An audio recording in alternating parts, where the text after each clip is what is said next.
Hello everyone, welcome back to my YouTube channel. তো আজকের এই ভিডিওতে 7টা গ্রোথ স্টক নিয়ে আলোচনা করব, যেগুলো সুন্দর মোমেন্টাম দেখাচ্ছে উপরের দিকে। তো চলুন সেইখানে যাওয়ার আগে নিফটি কেমন পারফর্ম করলো আজকে দেখা যাক। তো 0.59% বেড়েছে আজকে, প্রায় 130 পয়েন্ট মতো বেড়েছে নিফটি। তো যে চ্যানেলটা বা রেঞ্জটা ড্র করে রেখেছি সেই জায়গাতেই দেখুন ঘোরাঘুরি করছে। একবার এই চ্যানেলটা ব্রেক করে উপরে যায় 22,000 লেভেলটাকে আগেও টাচ করে মাসখানেক আগে। তো আজকে দেখুন আবার কিন্তু 22,000 লেভেলটাকে টাচ করলো। তো দেখা যাক যে নিফটি ফিফটি 22,000 যে লেভেলটা আছে সেইটার উপরে সাস্টেন করতে পারে কিনা। তো যদিও 22,000 লেভেলের উপরে সাস্টেন যদি করতে নাও পারে, তাহলেও কিন্তু যে ট্রেন্ডটা রয়েছে সেটা আপওয়ার্ড ট্রেন্ড কিন্তু ফলো করছে। তো এখন সেই নিয়ে কোনো টেনশন নেই, নিফটি ভালো রকম কিন্তু বুলিশনেস দেখাচ্ছে। তো চলুন সেই 7টা স্টকে যাওয়া যাক। আজকের যে প্রথম স্টক সেটা হচ্ছে টিউব ইনভেস্টমেন্ট অফ ইন্ডিয়া। আজকে দেখুন 5.10% বেড়েছে স্টকটা, 177 টাকা 45 পয়সা বেড়েছে। তো ট্রেড করছে 3657 টাকা 75 পয়সাতে। তো এইটাও দেখুন একটা সুন্দর মোমেন্টাম বজায় রেখে ধীরে ধীরে কিন্তু উপরের দিকে মুভমেন্ট দেখাচ্ছে, এবং এই যে চ্যানেলটা ড্র করে রেখেছি এই চ্যানেলের মধ্যেই দেখুন ঘোরাঘুরি করছে। এই সমস্ত উপরের দিকে যে লাইনটা ড্র আছে এটাকে রেজিস্ট্যান্স বলা হয়, এখানে হিট করে স্টকটা নিচের দিকে আসছে। আবার এই নিচের দিকে যে লাইনটা ড্র করে রেখেছি এই সমস্ত জায়গাগুলোকে সাপোর্ট বলা হয়, সাপোর্ট লেভেলে হিট করে আবার কিন্তু উপরের দিকে ব্যাক করছে। তো আজকে দেখুন এর যেটা মানে রেজাল্ট ছিল Q3 সেটা কিন্তু ভালো রকম পাবলিশ করেছে বলে ভালো রকম মুভমেন্ট দেখাচ্ছে। আর যদিও এটা উইকলি বেসিসের চার্ট, যদি ডেলি বেসিসের চার্টটা দেখেন তাহলে দেখুন এই যে রেঞ্জটা আমি ড্র করে রেখেছি সেইটার কিন্তু নিচের দিকে ট্রেড করছে, মানে যেটা নিচের দিকের লাইনটা সেটা দেখুন এখন কিন্তু ডেলি বেসিসে দেখলে একটা রেজিস্ট্যান্সের মতো কাজ করছে। তো যদি এই লেভেলটাকে ব্রেক করে উপরে ওঠে, মানে 3800 বা 3800-র উপরে যদি একটু স্টে করে, তাহলে কিন্তু স্টকটা আরও কিন্তু উপরের দিকে মুভমেন্ট বা রান আপ দেখাতে পারে। আর স্টকটা যে সেক্টরে কাজ করে সেই সেক্টরে একমাত্র স্টক বা মার্কেট লিডার বলতে পারেন। তো এটার কিন্তু ভালো রকম দমখম আছে বা পাওয়ার আছে উপরের দিকে যাওয়ার। তো স্টকটা একটু র্যাডারে রাখবেন। নেক্সট যে স্টক সেটা হচ্ছে ইউনো মিন্ডা। তো স্টকটা আজকে দেখুন 7.73% বেড়েছে, 47 টাকা বেড়েছে, ট্রেড করছে 654 টাকা 95 পয়সা। তো এইটা অটো অ্যাক্সিলারি স্টক। তো স্টকটা কিন্তু আজকে দেখুন ভালো রকম বাইং ইন্টারেস্ট দেখা যায়, ভলিউমটাও দেখতে পাচ্ছেন নিচের দিকে কিন্তু ভালোই ছিল। তো এই স্টকটার মানে নোমুরা রেটিং অ্যাডজাস্ট করেছে। তো এটা মোটামুটি বাই কল দিয়েছে, তো সেই জন্যও কিন্তু মুভমেন্ট দেখাচ্ছে। আর তাছাড়াও যদি ট্রেন্ডটা দেখেন সেই একই ট্রেন্ড কিন্তু আপওয়ার্ড ট্রেন্ড ফলো করে কিন্তু উপরের দিকে উঠছে। তো ভালো রকম মোমেন্টে রয়েছে বা মোমেন্টাম দেখাচ্ছে, তো স্টকটার উপর নজর রাখবেন।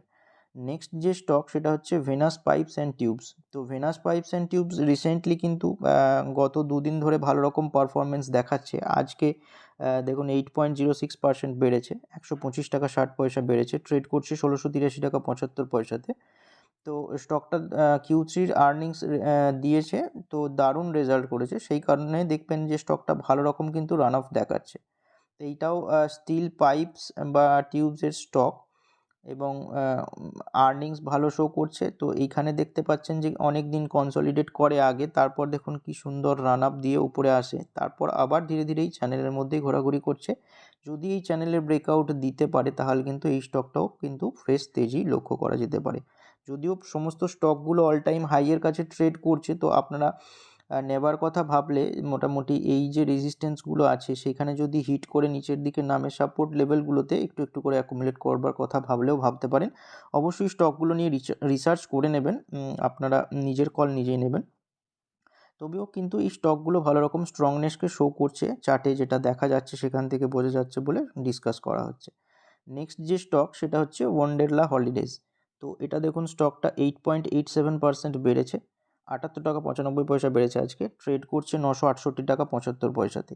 এই স্টকটাও দেখুন যে চ্যানেলটা ড্র করে রেখেছি, মানে নির্দিষ্ট নিয়ম মেনটেন করে গেলে কিন্তু এই দিকেই ঘোরাফেরার কথা, কিন্তু দেখুন এই জায়গায় ব্রেকআউট দিয়ে স্টকটা ভালো রকম তেজি দেখায়, তারপর কিন্তু আবার এই রেঞ্জে ঘোরাফেরা করছে।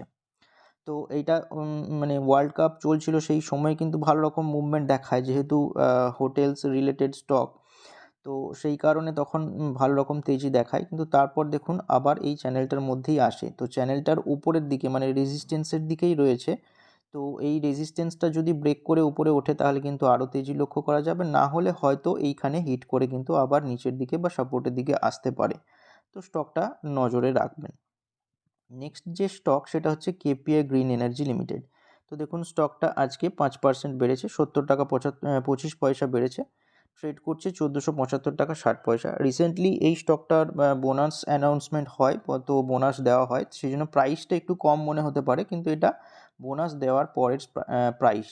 তো স্টকটার দেখুন পরপর 2-3 দিন ধরে কিন্তু আপার সার্কিটে গিয়েই ক্লোজ হচ্ছে, আর একটা সুন্দর মোমেন্টাম কিন্তু রয়েছে উপরের দিকে।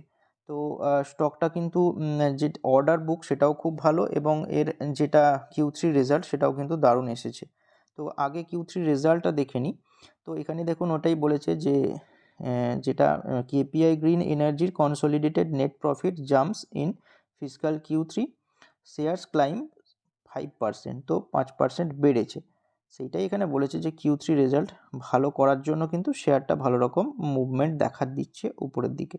তো দেখুন এইখানে যে রেজাল্টটা কেমন হয়েছে একটু শর্টে দেখা যাক। তো দেখুন কনসলিডেটেড নেট প্রফিট যেটা হয়েছে সেটা হচ্ছে 506.1 মিলিয়ন ইন্ডিয়ান রুপিস, যেটা আগের বছর এই থার্ড কোয়ার্টারে ছিল 344.6 মিলিয়ন রুপিস। আর যেটা আর্নিং পার শেয়ার সেইটা দেখুন 9.54 রুপিস থেকে বেড়ে 13.73 হয়েছে, যেটা খুবই ভালো রেজাল্টকে শো করছে। আর রেভিনিউও দেখুন 3.30 বিলিয়ন রুপিস হয়েছে, আগে যেটা 1.7 বিলিয়ন রুপিস ছিল। তো রেজাল্ট ওভারঅল দেখতে গেলে কিন্তু খুব ভালো রেজাল্ট করেছে। তো সেই কারণে কিন্তু স্টকের মুভমেন্টও ভালো দেখা যাচ্ছে। তো স্টকটার উপর নজর রাখবেন। আর তাছাড়াও এর যেটা সাবসিডিয়ারি কেপিআইজি এনার্জিয়া, সেটাও কিন্তু একের পর এক সোলার পাওয়ার প্রজেক্টের কিন্তু অর্ডার পেয়ে যাচ্ছে, যেটা কিন্তু এই স্টকের জন্য ভালো। তো স্টকটার উপর নজর রাখবেন। নেক্সট যে স্টক সেটা হচ্ছে কেপিআইটি টেকনোলজিস। তো স্টকটা দেখুন আজকে 1.85% বেড়েছে, 30 টাকা 35 পয়সা বেড়েছে। তো এই স্টকটাও দেখুন একটা সুন্দর ট্রেন্ড ফলো করে কিন্তু উপরের দিকে উঠছে। সাপোর্টগুলো থেকে এসে ভালো রকম বাইং লক্ষ্য করা যাচ্ছে উপরের দিকে। আর উপরের দিকে যে চ্যানেলটা ড্র করে রেখেছি সেইখানে দেখুন রেজিস্ট্যান্স ফেস করে কিন্তু ধীরে ধীরে আবার নিচের দিকে নামছে। তো ট্রেন্ডটা দেখুন আপওয়ার্ডই আছে, তো ভালো রকম ট্রেন্ড ফলো করে কিন্তু উপরের দিকে উঠছে। অবশ্যই স্টকটা অল টাইম হাইয়ের কাছে ট্রেড করছে, যদি নেবার কথা ভাববেন তাহলে অবশ্যই রিসার্চ করে নেবেন, কারণ যদি উপরের দিকে নেন নিচের দিকে প্রাইসটা পরে ডাউনে আসে তো আপনার টাকাটা অনেক দিন আটকে থাকার সম্ভাবনা থাকবে, সেই কারণে বলছি। নেক্সট যে স্টক সেটা হচ্ছে এইচপিএল ইলেকট্রিক অ্যান্ড পাওয়ার। তো এই স্টকটাও আজকে আপার সার্কিটে গিয়ে ক্লোজ দিয়েছে, মানে 10% বেড়েছে, 34 টাকা 50 পয়সা বেড়েছে, ট্রেড করছে 379 টাকা 55 পয়সায়। তো এই যে ট্রেন্ড লাইনটা ড্র করে রেখেছি সেইটার দেখুন ব্রেকআউট দিয়েছে আজকের এই ক্যান্ডেলটাতে। আর ভলিউমটাও দেখতে পাচ্ছেন নিচের দিকে বড় গ্রিন ক্যান্ডেল ফর্ম হয়েছে, মানে ভালো রকম বাইং ইন্টারেস্ট দেখা যাচ্ছে এই স্টকটার উপর। আর এর কারণও আছে, কারণ হচ্ছে গিয়ে স্মার্ট মিটারিংয়ের প্রজেক্ট পাচ্ছে প্রচুর, সেই কারণে এদের যেটা অর্ডার বুক সেটা কিন্তু ভালো স্ট্রং, সেই কারণে কিন্তু মুভমেন্ট দেখাচ্ছে। তো এটাই এখানে লেখা আছে দেখুন যে এর Q3 প্রফিট বেড়েছে, এবং প্রফিটটা দেখুন কত পার্সেন্ট বেড়েছে, যে নেট প্রফিট 87.6% বেড়েছে ডিসেম্বর কোয়ার্টারে। আর রেভিনিউও বেড়েছে 21.1%। তো স্টকটা ওই জন্য কিন্তু দারুণ গতিতে বাড়ছে। কালকে এটা রিলিজ হয় 15 তারিখে। তো দেখুন স্টকটার কিন্তু ভালো রকম মুভমেন্ট দেখাচ্ছে। আর যেটা বলছিলাম যে স্মার্ট মিটারিংয়ের যে প্রজেক্ট মানে যেটা, সেইটা দেখুন একটা উইন করেছে 22 মিলিয়ন ডলারের একটা স্মার্ট মিটারিং সাপ্লাইয়ের জন্য যে প্রজেক্ট আছে সেইটার কিন্তু এরা অর্ডার উইন করেছে, সেই কারণে স্টকটা কিন্তু ভালো রকম রান আপ বা মুভমেন্ট দেখাচ্ছে। স্টকটার উপর নজর রাখবেন। এখানে যে স্টকগুলো আলোচনা করা হলো সবগুলোই কিন্তু ভালো রকম মুভমেন্ট দেখিয়ে উপরের দিকে যাচ্ছে এবং প্রায় তার অল টাইম হাইয়ের কাছাকাছি ট্রেড করছে। তো অবশ্যই এগুলো কোনো রকম রেকমেন্ডেশন নয়, স্টকগুলোর চার্ট খুব ভালো রয়েছে বা ভালো রকম স্ট্রংনেসকে শো করছে বলে এগুলো নিয়ে ডিসকাস করলাম। আপনারা যে কোনো রকম ইনভেস্টমেন্ট করার আগে আপনার ফিনান্সিয়াল অ্যাডভাইজারের সঙ্গে কনসাল্ট করে তবেই করবেন।